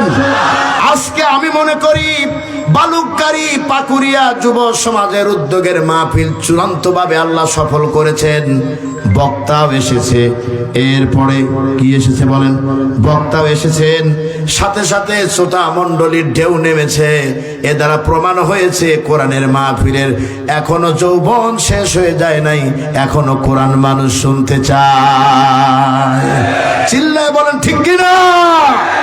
মনে রাখতে হবে মুসলমানেরা, আমরা যে কথা বলতেছিলাম কথাটা অন্যদিকে যেন না যায়। আপনাদের হাতে পায়ে ধরে বলুন, হযরত সুমাইয়া রাদিয়াল্লাহু তাআলা আনহা ঈমানের চূড়ান্ত পরীক্ষায় যখন তিনি একেবারে উত্তীর্ণ হওয়ার দ্বার প্রান্তে, আবু জেহেলরা চিন্তা ভাবনা করলো, এত বড় গর্ব অহংকার করে আমাদের সামনে কথা বলে, আমরা মক্কার নেতা, আমাদের উপরে পাওয়ার দিয়ে কথা বলে, সংগ্রামী ভাইরা আমার, বিগত 15 বছরে যারা টুপিদারি মাথায় দিয়ে নারায়ে তাকবীর আল্লাহু আকবার বলেছে, এই মানুষগুলোকে দেখে আমাদের বিরোধী দল এখন যারা দেশ ছাড়া, এই ভাইগুলো কিন্তু বাঁকা নজরে শুধু তাকায় নাই, একটা নারায়ে তাকবীর দেওয়ার অপরাধে তার হাত পাও ভেঙে দেওয়া হয়েছে, এমন রিপোর্ট বাংলাদেশে আছে। সিরাজগঞ্জে মাহফিল করলাম, আমির হামজা ভাই শেষের দিন ছিলেন, আমি মাঝের দিন সম্ভবত ছিলাম। আমাকে বলা হলো, সে ভাইয়েরা এসে আমাকে জড়ায় ধরলেন, জড়ায় দিয়ে বললেন, হেলালি ভাই, আজ 15 বছর হলো এই মাঠে দাঁড়িয়ে আমার আল্লাহর নামের তাকবীর দিতে পারি না। কত বড় স্বৈরাচার, কত বড় জালেম। বক্তব্য শেষে যখন মঞ্চ থেকে নেমে যাচ্ছিলাম, অশ্রু সিগ্ধ নয়নে এসে জড়িয়ে ধরলেন, বলল, আজকে 15 বছর পর অন্তর থেকে আমার আল্লাহকে একবার ডাক দিয়েছি। আবার আল্লাহর জমিনে দাঁড়িয়ে ওরা আমাদেরকে আল্লাহ বলে ডাক দিতে দেয় নাই। আওয়ামী লীগের ভাইয়েরা নামাজ পড়তেন, রোজা করতেন, হজ করতেন, যাকাত দিতেন, ধর্মীয় কর্মকাণ্ড করতেন, কিন্তু তাদের চিন্তা চেতনার সঙ্গে তাদের এই আমলের কোনো মিল নাই। এই হেই বলার আগে একটু কথাটা বুঝে নিয়ে বাড়িতে যান। এর মতো কত সব কথা আর পাবেন না ইনশাআল্লাহ। মনে রাখবা মুসলমানেরা, তারা কি করেছিল দেখেন, তাদের দলের মূল থিম ছিল ধর্ম নিরপেক্ষ মতবাদ। কথা কন না কেন? এই কথা না বললে কিন্তু মনে করবো আপনারা বুঝতেছেন না। তাদের দলের মূল থিম কি ছিল? ধর্ম নিরপেক্ষ মতবাদ। এর মানে হলো ধর্ম বলতে কিছু নাই। অথচ তারা নামাজ পড়তো, অথচ তারা রোজা করত, অথচ তারা হজ করত, অথচ তারা যাকাত দিত। তাহলে বোঝা গেল ধর্মের আড়াল থেকে লেবাসদারি কিছু আমলের মধ্য দিয়ে তারা মূলত ধর্মকে নির্মূল করার যত ষড়যন্ত্র তারা করেছিল। বলেন ঠিক কিনা? সংগ্রামী ভাইয়েরা আমার, আমাকে মাঝখান থেকে কেউ কোনো শব্দ ব্যবহার করে আমার ওয়াজটাকে লাইনচ্যুত করবেন না। নির্ধারিত সময়ে আলোচনা শেষ হবে বলে অনেক কথা মুখে আসার পরও আমি বলতে পারছি না। বলেন ঠিক কিনা? আমি শুধুমাত্র একটা লাইনের উপরে কয়েকটি কথা বলে বিদায় নিতে চাই। প্রিয় জয়পুরহাটবাসী, আমরা বলতে চাই, বিগত দিনে এই বাংলাদেশের মানুষদেরকে, মহিলাদেরকে সুমাইয়া রাদিয়াল্লাহু তাআলা আনহার মতো চরিত্র বানানোর পরিবর্তে চরিত্রহীন করে তোলার জন্য যত ষড়যন্ত্র ভারতের মিডিয়া আর আমার দেশের হলুদ মিডিয়া করেছিল। বলেন ঠিক কিনা? সাইদি সাহেব আগেই আমাদেরকে বলে গিয়েছিলেন, কুদরতে খোদা আসলে গজবে খোদা। বলছিলেন না? এ লোকটা নাস্তিক, ইসলামের চূড়ান্ত দুশমন। সেই শিক্ষানীতি প্রণয়ন করে এদেশের মাটি থেকে ইসলামকে চির নির্মূল করার যে নীল নকশা তারা তৈরি করেছিল। আপনি হেই বলতে পারলেন না, আপনি বলে সাহসও পেলেন না। আপনার কোমলমতি সন্তানেরা ছেলে মেয়েকে নয়, বরং মেয়েকে ছেলের মতো ভাববে। নাউজুবিল্লাহ বলেন নাই? আর ছেলে মেয়ের মতো নিজেকে অনুভব করবে। এর মানে হলো এর ভিতরে শয়তানি একটা চাইল লুকায় আছে। সমকামিতা প্রতিষ্ঠা করার নীল নকশা ওই জাফরুল্লাহরা করেছিল। আপনি এখনো বুঝতে পারেন নাই। আপনার যুবতী মেয়ে বলতো, আব্বা আমি এখন নিজেকে ছেলের মতোই অনুভব করি। আপনার শরীফা হয়ে যাবে। এই পরিস্থিতি যখন সৃষ্টি করে ফেললো, আল্লাহ পাক ডেকে বলল, বেশি পারলে যা হয়। বেশি পারলে কি যা হয়? সাপ আর ব্যাং, সাপ আর ব্যাং দুজন খুব বন্ধু মানুষ। এক পর্যায়ে ব্যাং সাপকে বলছে, দোস্ত তোমার সাথে একটু আমার পরামর্শ আছে। বললো কি? বলে, তুমি তো নেতা মানুষ, তোমাকে লোকমা দিলে খালি ফুসফাস করো, কিন্তু লোকমাতে অনেক সময় কাজে লাগে। তো তুমি যেরকম ফুসফাস করো তাতে কিন্তু বিপদ হওয়ার সম্ভাবনা। বলে কি? বলে শোনো, তুমি যখন চলো, চলতে তোমার আঁকা বাঁকা চলাচল দেখতে খুব সুন্দর লাগে, গায়ের কালারটা তো আরো তেলতেলে, দেখতে আরো মজা লাগে, কিন্তু মাঝে মধ্যে তোমার একটা বদভ্যাস, খালি ফোঁস করে ওঠো। এত রাগা ভালো নয়। কথা কন না কেন? এত রাগা ভালো নয়। সাপের স্বভাব, যার যে স্বভাব সেটা তো করবেই। যেই বলছে যে তোমার ফোঁস করলে খারাপ লাগে, অমনি ফোঁস করে উঠেছে। ব্যাং লাফ দিয়ে যা পানির ভিতরে পড়ছে। ব্যাং পানির ভিতরে লাফ দিয়ে চিন্তা করছে, সর্বনাশ, বন্ধুর আমার মাথা গরম না জানি আমার কামড় দিয়ে খায় ফেলায় নাকি। পাশেই ছিল রাখাল, হাতে ছিল হেদায়েতুল্লাহ, নাম তার লাঠি। চিল্লা বলেন, নাম তার কি? ঘুরে তাকায় দেখে সাপ মাথা উঁচু করে আছে। হেদায়েতুল্লাহ প্রয়োগ করেছে, কয়েকটা গাড়ের উপরে মারা পড়ে সাপ তখন সিদরাতুল মুনতাহা, আর দুনিয়ায় নেই। আমার বন্ধুগণ, কিছু সময় পর ব্যাং মনে মনে চিন্তা করেছে, দেখি তো দোস্তর মাথা ঠান্ডা হলো কিনা। মাথা উঁচু করে দেখে দোস্ত এখন আর মাথা উঁচু নেই, সোজা সমান হয়ে শুয়ে আছে। ধীরে ধীরে উঠে এসে দোস্তর পাশে বসে বলছে, দোস্ত ওঠো, এভাবে শুয়ে থাকলে চলবে নাকি? রাগ তো করছি না, আর রাগ করার দরকার নেই, কিন্তু দোস্ত কি আর কথা বলতে পারবে? দোস্ত তখন চলে গেছে ওপার জগতে। ব্যাং এবার আফসোস করে বসে থেকে বলতেছে, এই যে বুঝাইলাম, মাঝে মধ্যে লোকমা দিতাম, ফোসফাস করিলা, আমি না বলছিলাম বেশি ফোসফাস করো না, এরকম ফোসফাস করলে কিন্তু জীবনের দুঃখ আসতে পারে। সেই সোজা হলা, কিন্তু সময় থাকতে হলা না। আমার দেশের আওয়ামী লীগের ভাইয়েরা মাহফিল বন্ধ করেছিল, তাফসীর মাহফিল 144 জারি করেছিল, আলেমায়ে কেরামকে জেলে বন্দী করেছিল, এবং এদেশের জমিন থেকে চিরতরে ইসলামকে নির্মূল করার নীল নকশা তারা করেছিল। আমরা বলেছিলাম এক মাঘে শীত যাবে না, আবার মাঘ আসবে। কথা বলেন ঠিক কিনা? তারা আমাদের কথা রাখে নাই, তারা শুধু ফোঁস দিছে। এমন দাবাই দাবলো, আর মাথা উঁচু করে দাঁড়াতে। চিল্লা বলেন পারবে? চিল্লা বলেন পারবে? ওবায়দুল কাদেরকে ডাক দিয়ে বলেন কেল্লা হবে, মাকরাজ করে বলেন কেল্লা হবে। খুব সুন্দর করে বলছো, জ্বালা অন্তর জ্বালা, খেলা হবে বলতো না? ছেলে ফেলে এখন গান বের করছে যে খেলা হবে, কই তুমি আসো। ভালো হয়ে যাও মাসুদ তুমি, বলবো বলবো, কষ্ট লাগবে না তো? ভালো হয়ে যাও মাসুদ তুমি, এই কথা কে বলবে আর? পালিয়ে গেছে কাউয়া কাদের, কেউ জানে না খবর তার। ভালো হয়ে যাও। ফখরুল সাহেব আপনার বাসায় কাউয়া কাদের গেছেনি, ঠাকুর গায়ের বাসায় আপনি থাকতে তারে দিছেননি, ঠিক না? তার সাথে যে হিসেব বাকি, তার সাথে যে হিসেব বাকি আছে কোটি জনতার। পালিয়ে গেছে কাউয়া কাদের, কেউ জানে না খবর তার। ভালো হয়ে যাও। চিল্লা বলেন ঠিক কিনা? আপনাদের মধ্যে কষ্ট দিয়ে ফেলেছি, হ্যাঁ? কষ্ট নিয়েন না, আমি কষ্ট নিলে আমার কষ্ট করে আসা খুব কষ্ট হয়ে যাবে। রাত 2টার পরে ঘুমানোর পরে ড্রাইভার উঠতেই চায় না, 4বার ফোন দিয়ে উঠেছি, উঠে বলছি চলো যাই, জয়পুর হাটে যেতে হবে। এসে দেখে বলল, হুজুর মাহফিল দেখে আমাদের আত্মা ভরে গেছে। সুবহানাল্লাহ। আমার বন্ধুগণ, যে কথাটা বলতেছিলাম, এমানের ছোট্ট একটা পয়েন্টের উপরে কথা বলতেছিলাম। হযরত সুমাইয়ার পরীক্ষা নিল ওরা। ধৈর্যের পরীক্ষা কারে বলে? 2 পা ধরা হলো। মা বোনরা মনোযোগ দিয়ে শুনবেন, এমান এমনি আসে নাই, এমনি আসে নাই। সুমাইয়ার লজ্জাস্থানের ভিতরে বল্লম দিয়ে আঘাত করেছে। রক্তগুলো যখন জমিনের দিকে ঝরতেছিল, প্রতি ফোঁটা রক্ত যখন পড়তেছিল, সুমাইয়া আকাশের মালিকের দিকে তাকায় বলেছিল, আল্লাহ গো, এভাবে পড়তে পড়তে যদি সব রক্ত পড়ে যায়, এরপরেও যেন আমার ঈমান না হারিয়ে যায়।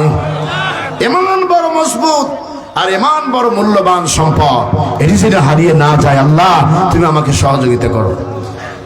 সুমাইয়া যখন কাতর কণ্ঠে উৎকণ্ঠা ওই সময় ডেকে বলেছিল, আরশে আজিমের মালিক, তোমার কাছে নিবেদন, তুমি একটু তাকিয়ে দেখো বেঈমান আমার সঙ্গে কি ব্যবহার করেছি। আল্লাহ পাক জিব্রাইলকে ডেকে বলেন, জিব্রাইল রে, আকাশের দরজাগুলো খুলে দাও, জান্নাতের দরজাটা খুলে দাও। আমার বান্দি সুমাইয়া আমারে ডাক দিয়েছে, আমি খালি হাতে কেমনে যাব? আমার বান্দির জন্য জান্নাতুল ফেরদাউসটা উঁচু করে ধরো। আমি আমার সুমাইয়াকে দেখতে যাব। এমন সময় আবু জেহেলরা খেয়াল করলো সুমাইয়া কান্নার মাঝে মুস্কি মুস্কি হেসে দিয়েছে। জিজ্ঞাসা করলো, সুমাইয়া তুমি বোধহয় পাগল হয়ে গেছো, তোমার মাথা বোধহয় ঠিক নয়। সুমাইয়া ডেকে বলল, না আমি কান্নার ভিতরে হেসেছি বলে যে আমার মাথা নষ্ট হয়ে গেছে তেমনটি নয়, বরং আমি আমার আল্লাহর জন্য যে জীবন দিতে যাচ্ছি ওই মাহবুদ মেহেরবান তিনি আমারে ভুলে যায় নাই। জান্নাতুল ফেরদাউসটা আল্লাহ রাব্বুল আলামিন তিনি আমারে দেখায় দিয়েছে। কারণ আল্লাহ রাব্বুল আলামিন বলছেন, ইন্নাল্লাযীনা আমানু ওয়া আমিলুস সলিহাতি কানাত লাহুম জান্নাতুল ফিরদাউসি নুজুলা।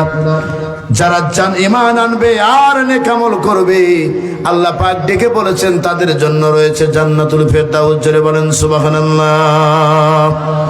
সংগ্রামী ভাইরা আমার, সুতরাং 2 নাম্বার হলো দানশীলতা, সমাহাত হলো দানশীলতা। এটা দানের বিষয়ে কথা বলা হয়েছে। নবীজি বলেছেন দানশীলতা মানবতার নবী বলেছেন আর সাকিউ হাবিবুল্লাহ। নবীজি বিশ্ব নবীজি তিনি বলেছেন। এরপরে নবীজি বলেছেন আল কাসিবু হাবিবুল্লাহ। 2টা হাদিসের 2টা অংশ নিয়ে আমি কথা বলবো। মানবতার নবী, আলহামদুলিল্লাহ বলেন, আলহামদুলিল্লাহ বলেন। শামীম সাইদি ভাই পৌঁছে গেছেন আমাদের মাঝে, আলহামদুলিল্লাহ বলেন। আপনারা সবাই তার মুখ থেকে এখানে আসেন, এখানে আসেন, নামাজ আদায় করবেন তারপরে আসবেন ইনশাআল্লাহ, ইনশাআল্লাহ বলেন। আপনারা কি আমারে পেয়ে অখুশি হয়েছেন? না, মনে হয় একটু অখুশি বেশি হয়েছে। আল্লাহু আকবার বলেন। ওলামায়ে কেরাম আসলে তাদের সম্মান করবেন, শ্রদ্ধা করবেন, তাজিম করবেন। মনে রাখবেন ওলামায়ে কেরাম হলেন নবীদের ওয়ারিস। আল্লাহু আকবার বলেন। এলাকার আলেম ওলামা যারা আছেন, কওমি হোক আর আলিয়া হোক, সকল হিংসার দুয়ারে আগুন লাগিয়ে দিতে হবে। ভালোবাসা দিয়ে হৃদয়কে জয় করতে হবে। মনে রাখবা মুসলমানেরা, প্রিয় ভাই সব, আমি আপনাদের দৃষ্টি আকর্ষণ করে বলছি যে নির্ধারিত টাইমের কথা বলা আছে এর বাইরে 1 মিনিটও কথা ইনশাআল্লাহ বলবো না।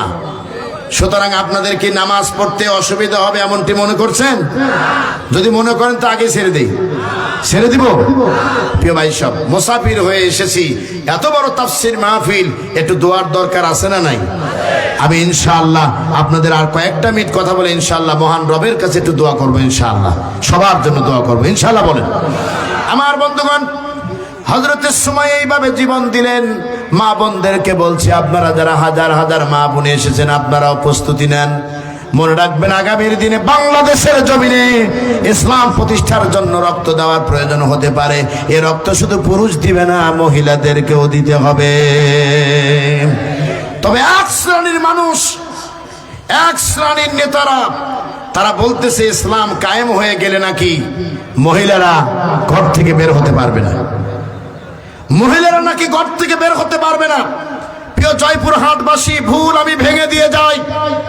মনে রাখবেন মহিলারা, কান খুলে শুনে যান, যদি ইসলাম দেশে কায়েম হয়ে যায় মহিলারা অবশ্যই ঘর থেকে বের হতে পারবে, তবে শালীনতা এবং পর্দার সহিত, বলেন ঠিক কিনা?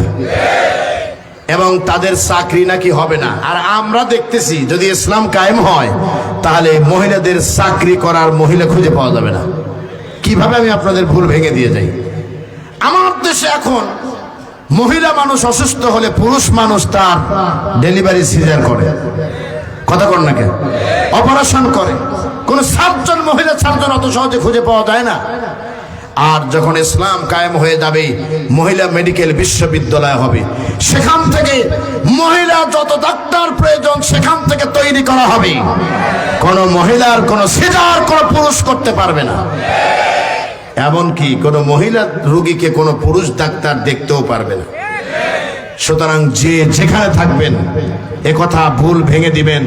মহিলারা শুধু ডাক্তার নয়, বিশ্ববিদ্যালয়, কলেজ, স্কুল, এরপরে আপনার মাদ্রাসা যা আছে, যেখানে যে শাখা আলাদা হয়ে যাবে, গার্মেন্টস শিল্প আলাদা হয়ে যাবে, মহিলারা তার অধিকার নিয়ে চাকরি করে খাবে। বলেন আল্লাহু আকবার। আমরা দৃঢ়ভাবে বিশ্বাস করি ইসলাম যদি কায়েম হয়ে যায় তাহলে এই বৈষম্য আর থাকবে না, নারীরা তাদের অধিকার নিয়ে চলবে। কিন্তু বন্ধ করে দেওয়া হবে কোনগুলো, এইগুলো একটু শোনেন। বলবো কি? রাগ হবে না তো আপনাদের? আবার মাজারের নামে মাজার পূজা বন্ধ হয়ে যাবে। এ মাথা নত হবে কার কাছে? যারা বলতেছেন না তারা কি এই অন্যের কাছে নত করেন? একটু আওয়াজ দিয়ে বলেন, মাথা নত হবে কার কাছে? সে আল্লাহ সারা গায়রুল্লাহর কাছে মাথা নত করার যত পদ্ধতি আছে তা ভেঙে গুড়িয়ে দেওয়া হবে। আর কি করা হবে শোনেন, বিভিন্ন পিকনিক, এরপরে বিনোদন কেন্দ্র, সেখানে আর নারী পুরুষের অবাধ মেলামেশা চলবে না, এটি বন্ধ করে দেওয়া হবে। শিশু পার্কে এখন গিয়ে দেখবেন শিশুর পরিবর্তে যুবক যুবতী জোড়ায় জোড়ায় বসে আছে। আর ইসলাম যখন কায়েম হয়ে যাবে, এই বিনোদন কেন্দ্রে কেবলমাত্র শিশুরাই ঢুকবে, অন্য কেউ ঢুকতে পারবে না। আম বাগান, কলা বাগানে অবৈধ পরকীয়া প্রেমিকাকে নিয়ে গিয়ে বলতে পারবে না আমি তোমার, তুমি আমার, তোমারে ছাড়া আমার জুতাও চলে না, এ কথা বলতে পারবে না। এটি বন্ধ করে দেওয়া হবে। কথা বলেন না কেন? এটি বন্ধ করে দেওয়া হবে। নেশার গলায় আগুন লাগিয়ে দেওয়া হবে। মদ বিকৃত দূরের কথা, মদ যেখান থেকে আবিষ্কার হয় ওই জায়গায় সিলগালা করে দেওয়া হবে। পতিতালয়গুলো বন্ধ করে দিয়ে তাদের পুনর্বাসন করা হবে। হিজড়াদের নামের কোন সন্ত্রাস চাঁদাবাজি দেশে থাকবে না। তাদেরকে পৃষ্ঠপোষকতা করে তাদের জন্য কর্মসংস্থানের ব্যবস্থা করে দেওয়া হবে। মনে রাখবা মুসলমানেরা, অধিকার প্রতিষ্ঠার সংগ্রামে আপনাকেও সামিল হওয়া প্রয়োজন। আপনি এগিয়ে আসুন, এই স্লোগানে সামিল হন। ইসলামের আইন যদি প্রতিষ্ঠিত হয়ে যায় তাহলে কোন বৈষম্য বাংলার জমিনে স্থান পাবে না। ওলামায়ে কেরামকে বলছি, আজকে আপনাকে যে মসজিদ থেকে সাধারণ কমিটি আপনাকে অপমান করে বের করে দিয়েছে, ওই কমিটির পরিবর্তে রাষ্ট্রীয় কোষাগার থেকে আপনার বেতন সরবরাহ করা হবে। আপনি তখন বীরের বেশে কোরআন হাদিসের কথা বলবেন। কথা বলেন ঠিক কিনা? তবে এর জন্য কিন্তু বড় বাধা হলো দাদা বাবুরা। কথা কন না কে? দাদা বাবুরা আমাদেরকে চোখ রাঙানি দেয়, আমাদের দিকে বাঁকা নজরে তাকায়। আমরা বলেছি বাঁকা নজর আমরা সোজা করে দেব ইনশাআল্লাহ। পারবেন তো? পারবেন তো? আমাদের কিছু নাই, ওই শুরুতে বলছে আমাদের কিছু নাই, তবে শহীদ তিতুমিরের বাসের কেল্লা আছে, যে কেল্লা দিয়ে পিটায়া ভারতকে ঠান্ডা করে দেব আমরা ইনশাআল্লাহ। ইনশাআল্লাহ বলেন। আপনারা সীমান্তবর্তী এলাকার মানুষ, আপনারা কি পারবেন না লাঠি নিয়ে দাঁড়াতে? চিল্লাবার পারবেন? নবীজি বলেছেন শেষ জামানায় হিন্দুস্তানের সঙ্গে মুসলমানদের লড়াই হবে। সেই লড়াইয়ে মুসলমানরা বিজয় লাভ করবে এবং এই যুদ্ধে যারা মারা যাবে তারা শহীদ হিসেবে গণ্য হবে। আমরা সেই শহীদ হয়ে মরতে চাই।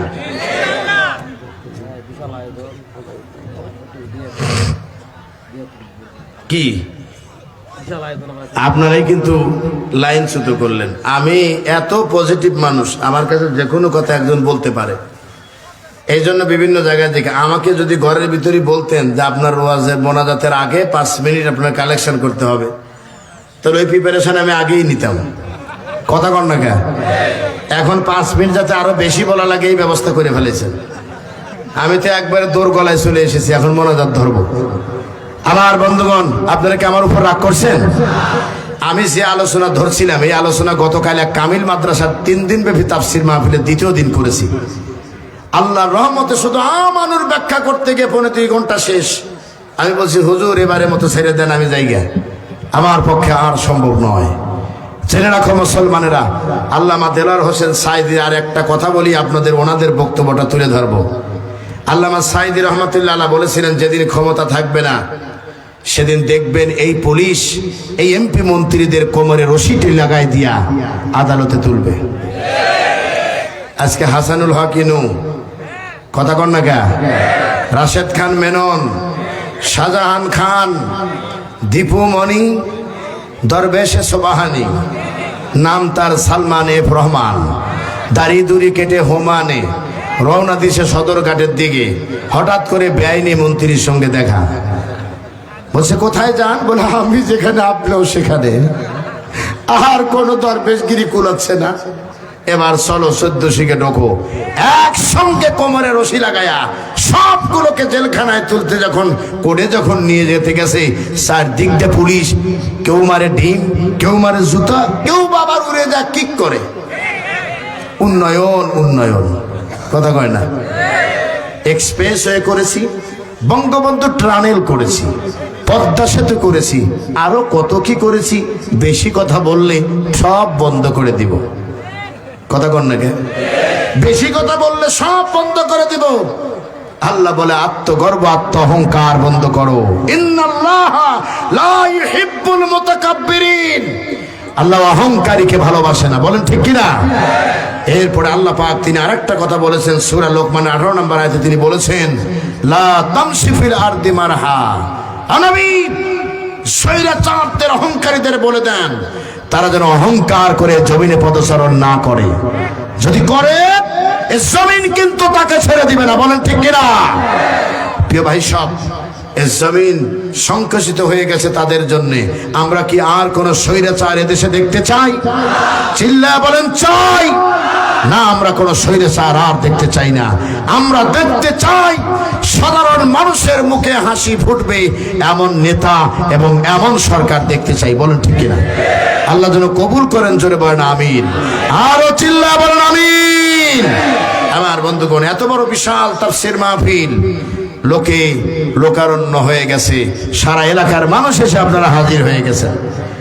আমি মনে করি আজকের এই মাহফিল আপনারা অন্তর থেকে খুশি হয়ে এসেছেন। এই ডেকোরেশন, বক্তা বিদায়, বিভিন্ন রকমের আপ্যায়ন খরচ আছে না? এত টাকা পয়সাগুলো খরচ, এ টাকা কি ওনারা একা দিয়ে একা সওয়াব নিবে? এটা কি আপনারা চান? না, আমি তার পক্ষে না। আমরা কষ্ট করে এসেছি, আমাদেরকে ওনারা যতটুকু সম্মানই দেন আমরা চেষ্টা করবো ইনশাআল্লাহ সন্তুষ্ট হয়ে বিদায় নেওয়া। আলহামদুলিল্লাহ কোন আপনারাও সন্তুষ্ট হয়ে 5 টাকা, 10 টাকা, 100 টাকা, 200 টাকা এগুলো দিতে কি আপনাদের কষ্ট হবে? সুতরাং আপনাদের মাঝে এখন ভলেন্টিয়াররা যাবেন, আপনাদের যার যার পকেটে মেহেরবানি করে একটু হাত দিবেন, অনুরোধ আপনাদের কাছে। হেলালি সাহেবকে আপনাদের বিরক্ত করেছে, সুতরাং আপনারা 10 টাকা হলো তাদের কাছে দিবেন, তারা যেন এই টাকাগুলো দিয়ে আগামীর দিনে আবার বিশাল বড় তাফসীর মাহফিলের আঞ্জাম দিতে পারে। এই তৌফিক যেন আল্লাহ তাদের দান করে, বলেন আমিন। আরো চিল্লায় বলেন আমিন। আমার বন্ধুগণ যারা দাঁড়িয়ে আছেন, মা বোনদের ভিতর থেকে আপনারা কালেকশন করবেন, আপনারা কালেকশন করে আপনাদের পরিচিত জনদের কাছে দিয়ে দিবেন। হযরত উলামায়ে কেরাম যারা এসেছেন, আমি আপনাদের দৃষ্টি আকর্ষণ করে বলছি, আপনারা জাতির শ্রেষ্ঠ সন্তান, আমরা আপনাদের জন্য প্রাণ ভরে দোয়া করি। যার যার অবস্থান থেকে আপনি হক কথা চালিয়ে যান। সম্মান বাড়িয়ে দেওয়ার মালিক কে? আল্লাহ পাক। আল্লাহ আপনাকে বাড়িয়ে দিবেন ইনশাআল্লাহ। মেহেরবানি করে এভাবে একজন দুজন না উঠে আমরা একটু পর নামাজের জন্য বিরতি দিয়ে দেবো ইনশাআল্লাহ। আপনারা মেহেরবানি করে একটু হাতে উঠান, একটু হাতে বের করেন। 5 টাকা, 10 টাকা যে যেমন দিবেন, 100 টাকা, 200 টাকা যে যেমন পারেন, একটু টাকাটা একটু উঠান মেহেরবানি করে। এদেরকে আপনারা খালি হাতে দিবেন না। মেহেরবানি করে এই বিশাল জনতা যদি 10টা করে টাকা দেন, তার ইন্তেজামিয়া কমিটি ইনশাআল্লাহ সামনের দিনে এই অনুষ্ঠান করার আরো অনুপ্রেরণা পাবে। একটু জিকির করেন লা ইলাহা।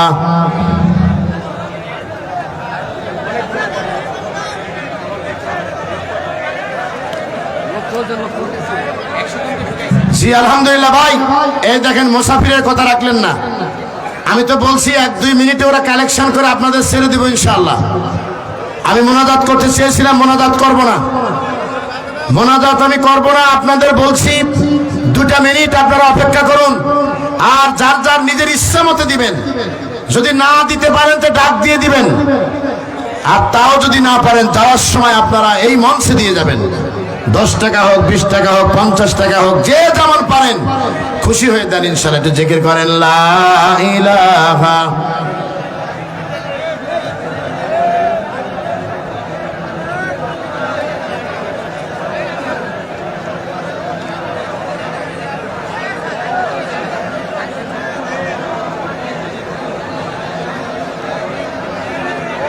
আমার বন্ধুগণ, আমি আপনাদের সকলের দৃষ্টি আকর্ষণ করে বলছি, আপনারা দীর্ঘ সময় হলে বসে আছেন, কিছু মানুষ উঠতেছেন, ওঠেন, তাতে কোনো দুঃখ নাই। কিন্তু যারা উঠেছেন তারাও আপনারা দিবেন। আপনার পাশে যে ব্যাগ নিয়ে আসেন ওই ভাইয়ের কাছে দিবেন। আপনি ডাক দিয়ে দিবেন ইনশাআল্লাহ, যে ভাই এই যে 10 টাকা আমি দিলাম, 5 টাকা আমি দিলাম, এইভাবে আপনি উঠিয়ে টাকাগুলো দিয়ে দিবেন ইনশাআল্লাহ। প্রিয় বন্ধুগণ, আমি দীর্ঘ সময় কথা বলেছি, কথার ভিতরে কোনো ভুল ত্রুটি থাকতে পারে, অনুগ্রহপূর্বক আপনারা আমাকে ক্ষমা করে দিবেন। আপনাদের সকলের সুস্বাস্থ্য মঙ্গল জীবন কামনা করছি, মহান রবের কাছে রেখে যাচ্ছি আপনাদেরকে। ইনশাআল্লাহ দেখা হবে অন্য কোনো ময়দানে, যেখানে আবার আপনাদের সঙ্গে কথা হবে ইনশাআল্লাহ। ইনশাআল্লাহ বলেন। আবার বন্ধুগণ, যেহেতু সবাই অজু করতে যাবে, এখন আর মোনাজাত না করি না, যেহেতু অজু করবে, সবাই অজু করবে এবং আসর নামাজ গুরুত্বপূর্ণ একটি নামাজ। আপনারা যেখানে আসেন, একটা ওয়াজ শোনাচ্ছি, আপনি নামাজ 2 রাকাত পড়বেন, 4 রাকাত নামাজ আসরের নামাজ পড়বেন। এই নামাজ যদি কাজা হয়ে যায়, তাহলে কিয়ামত পর্যন্ত ওয়াজ শুনলে তার কাফারা আদায় হবে না। মেহেরবানি করে আপনারা নামাজ আদায় করবেন সকলেই ইনশাআল্লাহ। সকল